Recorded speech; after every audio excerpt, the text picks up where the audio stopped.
오늘도 성령 충만을 사모하며 새벽을 깨우며 기도의 자리에 나오신 모든 성도님들을 환영하고 축복합니다. 기도하겠습니다. 고난과 고통 중에서도 우리를 돌보시는 하나님 아버지, 그 크신 사랑과 은혜에 감사드립니다. 나의 방패와 요새와 산성이 되시는 하나님께서 오늘도 우리를 지키심을 믿으며 기도의 자리로 나아갑니다. 영적 전투에서 승리하는 하나님의 거룩한 백성 되게 하옵소서. 믿음의 눈을 들어 하나님을 바라보게 하시고 우리를 진리와 생명의 길로 인도하시는 하나님 안에서 날마다 소망과 기쁨을 발견하게 하옵소서. 사랑하는 모든 성도들과 청년들과 청소년들과 또한 귀한 자녀들에게 험한 세상을 살아낼 지혜와 능력을 더하여 주시고 다니엘과 세 친구와 같이 하나님 앞에서 뜻을 정하며 타협하지 않는 신앙의 경주를 잘 감당케 하옵소서. 특별히 이 시간 질병으로 고통받는 하나님의 자녀들을 긍휼히 여기사 안수하여 주시고 치유하여 주옵소서. 완전히 회복되게 하시고 건강한 모습으로 주님께서 주신 사명 끝까지 잘 감당케 하옵소서. 이 새벽 생명의 말씀으로 우리를 먹여주시고 온전한 기도로 하나님께 나아가게 하옵소서. 천사창대의 찬양을 기쁘게 받으시고 새벽을 깨우는 모든 성도들의 기도에 응답하여 주옵소서. 예수 그리스도의 이름으로 간절히 기도드립니다. 아멘. 오늘 하나님께서 우리에게 주시는 말씀은 다니엘서 2장 1절부터 18절까지의 말씀입니다. 구약 성경 1232면에 있습니다. 다니엘서 2장 1절부터 18절까지의 말씀, 한 절씩 교독하실 때에 살아계신 하나님의 음성 들으시기 바랍니다. 느부갓네살이 다스린 지 2년이 되는 해에 느부갓네살이 꿈을 꾸고 그로 말미암아 마음이 범민하여 잠을 이루지 못한지라. 왕이 그의 꿈을 자기에게 알려주도록 박수와 술객과 점쟁이와 갈대아 술사를 부르라 말하매 그들이 들어가서 왕의 앞에 선지라. 왕이 그들에게 이르되 내가 꿈을 꾸고 그 꿈을 알고자 하여 마음이 번민하도다 하니 갈대아 수사들이 아람말로 왕에게 말하되 왕이여 만수무강하옵소서. 왕께서 그 꿈을 종들에게 이르시면 우리가 해석하여 드리겠나이다 하는지라. 왕이 갈대인들에게 대답하여 이르되 내가 명령을 내렸나니 너희가 만일 꿈과 그 해석을 내게 알게 하지 아니하면 너희 몸을 쪼갤 것이며 너희의 집을 거름더미로 만들 것이요 너희가 만일 꿈과 그 해석을 보이면 너희가 선물과 상과 큰 영광을 내게서 얻으리라. 그런즉 꿈과 그 해석을 내게 보이라 하니 그들이 다시 대답하여 이르되 원하건대 왕은 꿈을 종들에게 이루소서. 그리하시면 우리가 해석하여 드리겠나이다 하니 왕이 대답하여 이르되 내가 분명히 아노라. 너희가 나의 명령이 내렸음을 보았으므로 시간을 지연하려 함이로다. 너희가 만일 이 꿈을 내게 알게 하지 아니하면 너희를 처치할 법이 오직 하나이니 이는 너희가 거짓말과 망령된 말을 내 앞에서 꾸며 말하여 때가 변하기를 기다리려 함이라.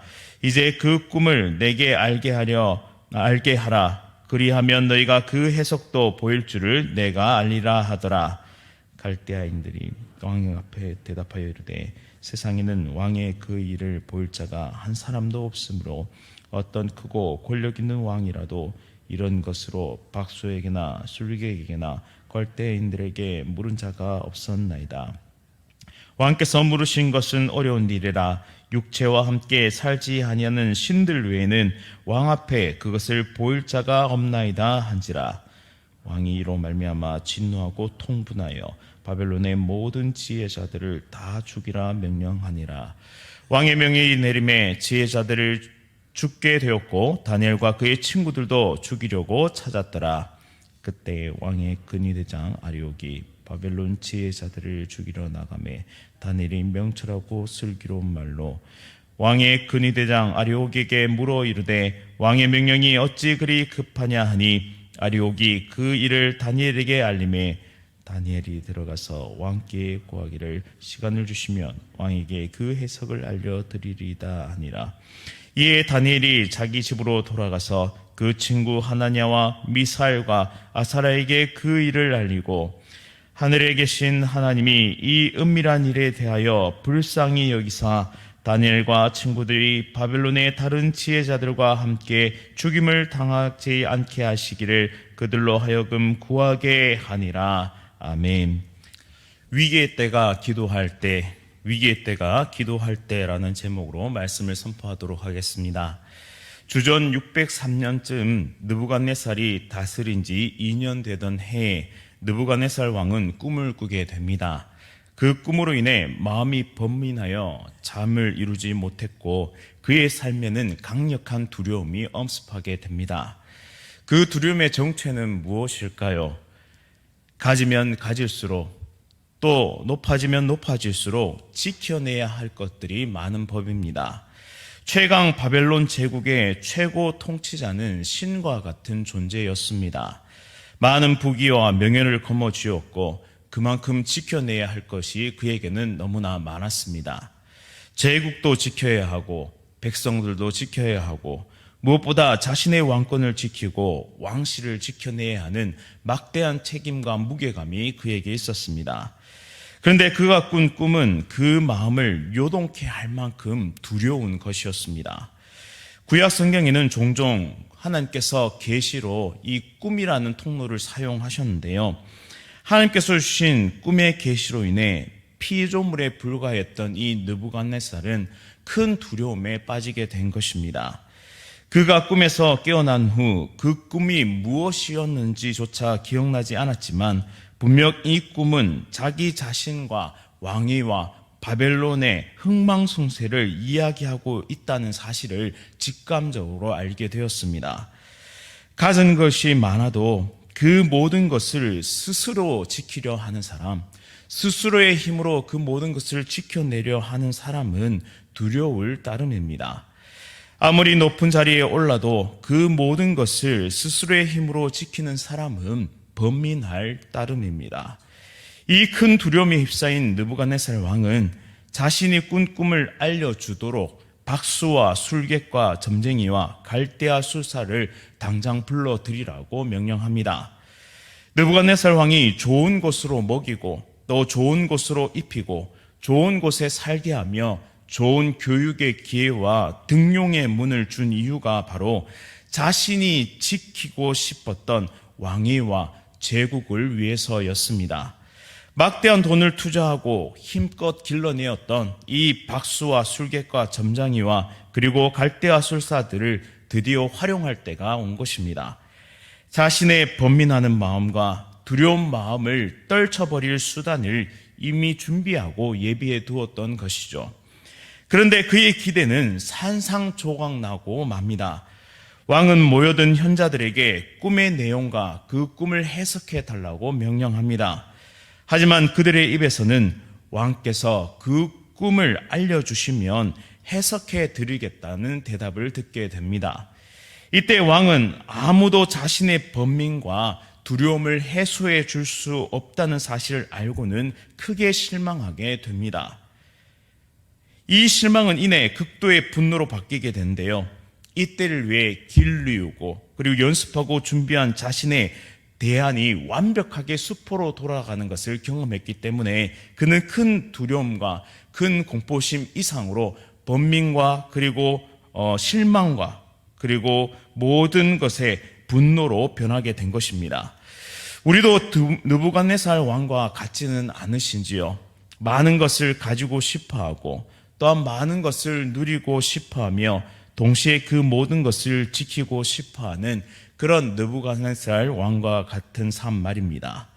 물질이 나를 지켜주리라는 착각 속에서 또 물질이 나의 가치를 증명해 줄 것이라는 착각 속에서 또 물질이 영원히 나의 모든 것이 될 것이라는 그런 착각 속에서 우리는 점점 더 물질에 중독된 삶을 살아가고 있지는 않습니까? 술이나 약물에 중독될 수도 있지만 우리는 물질에도 중독될 수 있는 존재들임을 기억해야 할 것입니다. 더 안타까운 것은 만일의 사태를 대비하여 마련해 둔 이 대안들까지도 아무런 도움도 아무런 효험도 없는 그야말로 기막힌 인생의 어려움이 찾아왔을 때 우리는 인생의 허무함을 넘어서서 스스로의 생명을 놓아버리고 싶은 그런 충동까지 일어나게 됩니다. 즉, 큰 상실감과 함께 큰 두려움이 찾아오는 이 위기의 때에 우리는 날 것 그대로의 내 모습과 만나게 됩니다.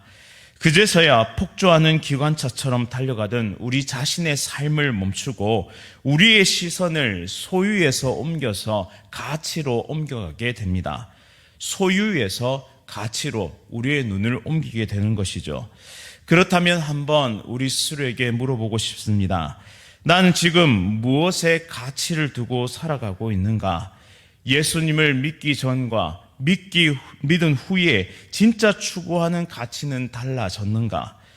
누군가 내게 왜 사니? 너는 왜 살아? 라고 물어본다면 나는 무엇이라 대답하겠는가? 이 새벽에 날 것 그대로의 나 자신과 만날 수 있기를 원합니다. 여전히 소유의 메인 인생인지, 여전히 내게 있는 것을 지키기 위해 아등바등하는 인생인지, 아니면 예수 그리스도께서 이끄시는 예수 그리스도라는 그 가치가 이끄는 삶을 살아가고 있는지를 한번 말씀을 통해 비추어 보는 귀한 시간 될 수 있기를 간절히 바랍니다. 여전히 두려움에 휩싸여 어찌할지 모르는 이 느부갓네살 왕은 자신의 모든 의지하던 것들이 소용없어지자 격분해서 명을 내립니다. 평안을 지금 완전히 잃어버린 상태를 보고 있습니다. 너희가 만일 꿈과 그 해석을 내게 알게 하지 아니하면 너희 몸을 쪼갤 것이며 너희의 집을 거름더미로 만들 것이요, 너희가 만일 꿈과 그 해석을 보이면 너희가 선물과 상과 큰 영광을 내게서 얻으리라. 그런즉 꿈과 그 해석을 내게 보이라 라고 외칩니다. 그런데 어찌 피조물인 인간이 하나님의 계시를 알 수 있겠습니까? 어떻게 왕이 말해주지도 않는 이 꿈을, 그 내용을 알며 더욱이 그 내용을 해석해낼 수 있겠습니까? 그러자 갈대아 사람들은 황당해하면서 이렇게 외칩니다. 이 세상에는 왕의 그러한 요구를 들어줄 사람이 없으며 또한 아무리 권력이 큰 왕이라도 그런 요구를 술사나 점쟁이나 갈대아 사람들에게 요구한 왕이 이 세상에 없었다라고 그렇게 반박합니다. 이어서 왕의 요구는 너무나 어려워서 신들 외에 인간 중에는 왕의 요구를 들어줄 수 있는 사람이 없을 것이라면서 그들의 논리를 펼쳐나갑니다. 비참하지만 너무나 정확한 고백입니다. 피조물은 결코 창조주 하나님의 비밀한 것을 알 수가 없습니다. 하나님께서 보여주시고 깨닫게 하시기 전까지는 그 누구도 이 계시를 알 수 없는 법입니다. 인간은 그야말로 한계가 많은 연약한 존재임을 이들의 입술을 통해서도, 그 고백을 통해서도 발견할 수 있습니다.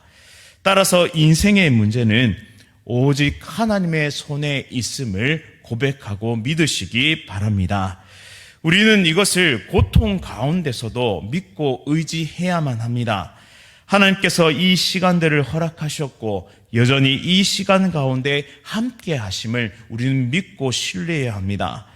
당장에는 왜 내게 이런 아픔과 고통을 주셨냐고 반문하며 원망할 수도 있겠지만, 만약 하나님의 손에 이 문제가 있지 않다면 우리에게 남은 것은 무엇이냐? 절망밖에 없습니다. 하나님의 선하심을 믿고 우리의 상황과 환경과 사람과 문제가 하나님의 이 선하신 뜻과 계획 아래 있음을 인정할 때에 궁극적인 소망과 희망을 가질 수 있음을 믿으시기 바랍니다. 그러니 이 선하신 하나님을 끝까지 믿으시는 하나님의 거룩한 백성 다 되시기를 간절히 바랍니다. 이제 왕은 원하는 해답을 찾지 못했습니다. 현자들이 구차한 변명으로 시간을 끌면서 이 상황과 때가 변하기를, 또한 자신의 마음이 변하기를 기다린다고 판단하고서는 그는 왕명을 내립니다. 12절에 진노하고 통분하여 바벨론의 모든 지혜자들을 죽이라는 명령을 내리게 되죠. 그런데 거기에는 다니엘과 친구들도 포함되어 있었습니다. 다니엘과 친구들은 포로민들이었지만 왕실 학교에서 제국의 교육을 받으면서 자랐습니다. 다른 포로들에게 미안할 만큼 그들은 많은 것들을 누렸습니다. 그런데 그것이 오히려 화가 될 줄은 몰랐을 것입니다. 다니엘과 세 친구들은 하나님의 말씀을 따라 경건하게 살아왔습니다. 타협을 모르는 신실함으로 지금까지 신앙의 순결을 지키면서 살아왔습니다. 그래서 그들의 인생은 복을 받는 것처럼 보였습니다. 그런데 덜컥 죽음의 그림자가 그들을 엄습했습니다. 다니엘은 왕의 진미를 거부했을 때 환관장에게 청했던 것처럼 왕의 근위대장 아리옥에게 부탁합니다. 14절 하반절에 보시면 다니엘이 명철하고 슬기로운 말을 했다고 말씀합니다. 그에게는 하나님께 주신 명철과 슬기가 있었는데요. 막다른 길에 다다른 다니엘은 결코 냉정함을 잃지 않았습니다. 왜냐하면 그는 이미 하나님 앞에서 뜻을 정하여 문제를 돌파해 본 경험, 즉 인생의 한계를 돌파해 본 경험이 있었습니다. 그리고 무엇보다 그는 기도하는 사람이었죠.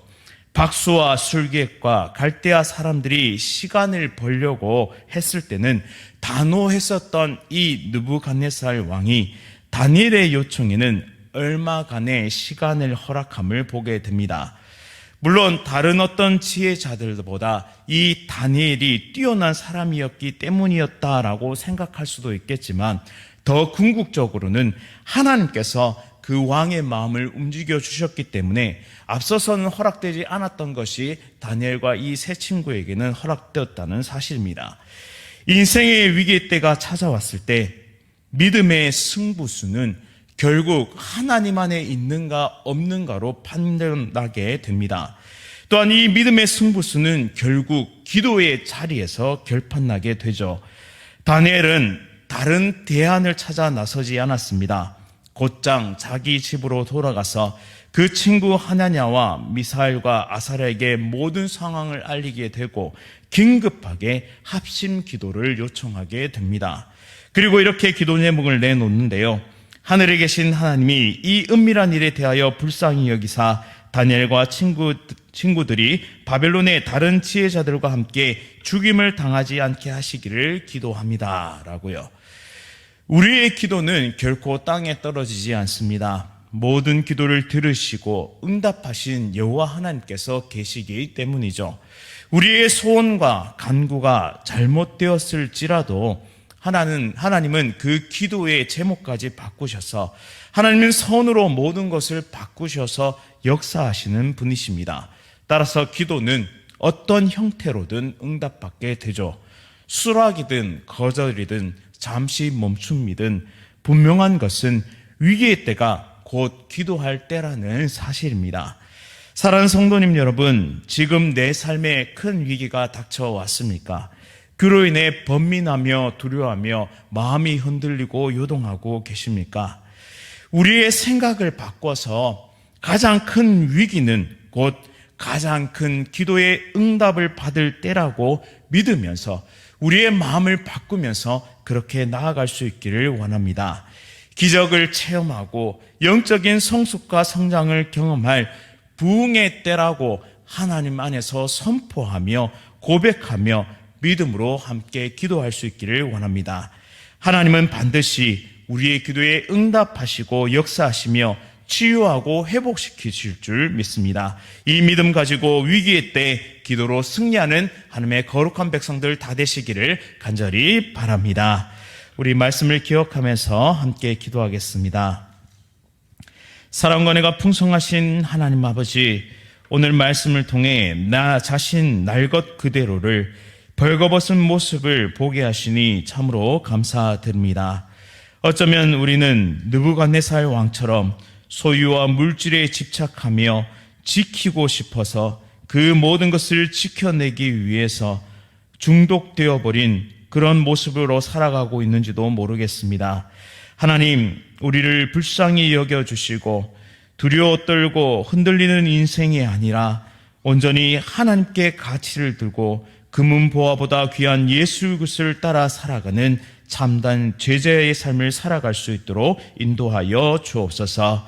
아무리 힘들고 어렵고 고통 가운데 있을지라도 하나님의 선하신 계획과 뜻 아래 있음을 고백하게 하시고 절망 중에서도 소망을 잃지 않고 믿음의 길을 달려가게 하옵소서.